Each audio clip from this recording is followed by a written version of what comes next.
Hey everyone, it's so good to see you. I wanted to do a little quick video, just hop on here, do a quick video. I've been having chats with quite a few people, test knitters, friends, other knitters, about gauge swatching. And I just wanted to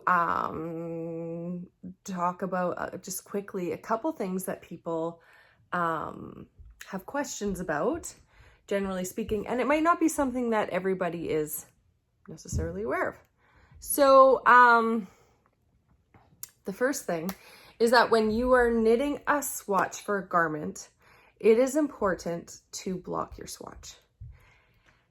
And the reason you need to block your swatch is because you need to see what the stitches are going to do. I knit a sweater once and I knit it and I got gauge, but it was pre-blocked gauge. So my stitch count matched, but when I blocked it, the fabric did something I wasn't expecting and the garment ended up really, really not fitting. So the first thing is that you need to make sure, so one by one, because this is how my brain works. I'm like already at the end when I should be at the beginning.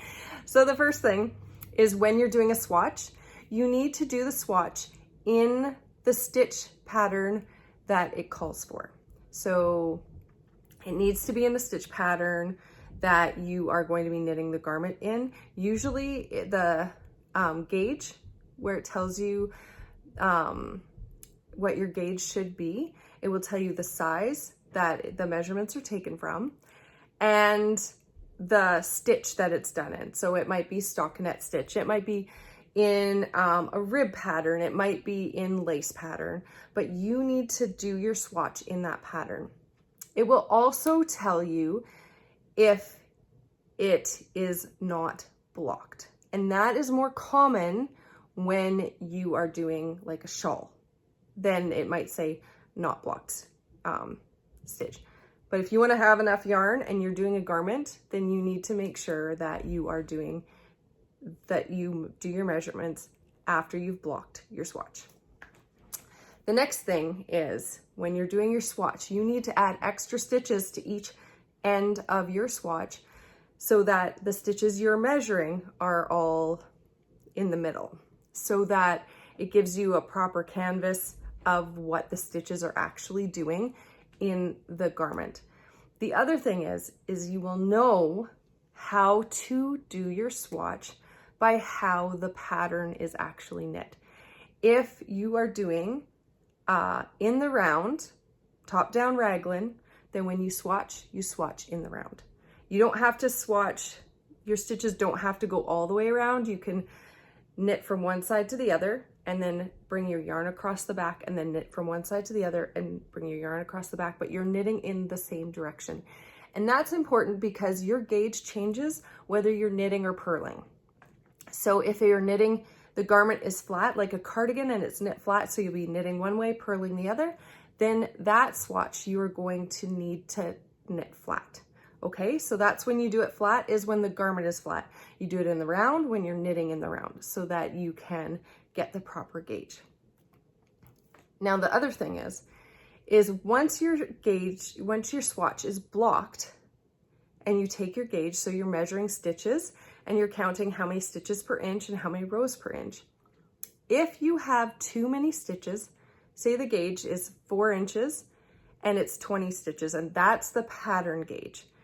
If you're measuring it and you get 28 stitches in a 4-inch section, that means you need to go up a needle size, so or 0.25 millimeter or 0.5 millimeter. And so you're going to need to start going up so that each stitch takes up more space so that you can get to the 20 stitches per inch. If you are, say, at 10 stitches per inch, that means that you need to go down a needle size or that your yarn is too heavy for the project you're doing. So it can be a combination of both of those things, but if you're using the yarn it calls for, or the weight of yarn it calls for, and your gauge is that much different, then you need to go down needle sizes, and then you just need to continually go down until you get the gauge. So what's going to happen is if you are off in a 4-inch section by say 3 stitches, over a 40-inch section, you're going to add probably about four inches, give or take, of stitches. And that might not be what you're looking for. So, and the same with the rows per inch. If you don't have enough rows per inch, then you need to change your needle size up or down. So if you have too many rows per inch, then you go up a needle size. If you have not enough rows per inch, you go down a needle size. So that is the very bare bones basics of swatching. But your swatch, you should play with it, see what you're going to do with it. Treat it like you will treat the garment that you're going to wear, so that you know if it's going to pill, if the stitches are going to continue stretching out, how much your knitting is going to grow once you block it. All important things to keep in mind when you are about to garment knit. I hope that was as clear as mud and helped some of you understand gauge and the importance of swatching and blocking. And I'll probably do some sort of video for YouTube that's a little bit more in depth and have examples.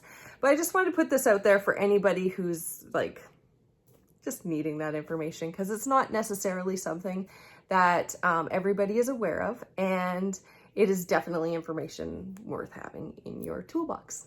I hope you have an amazing day.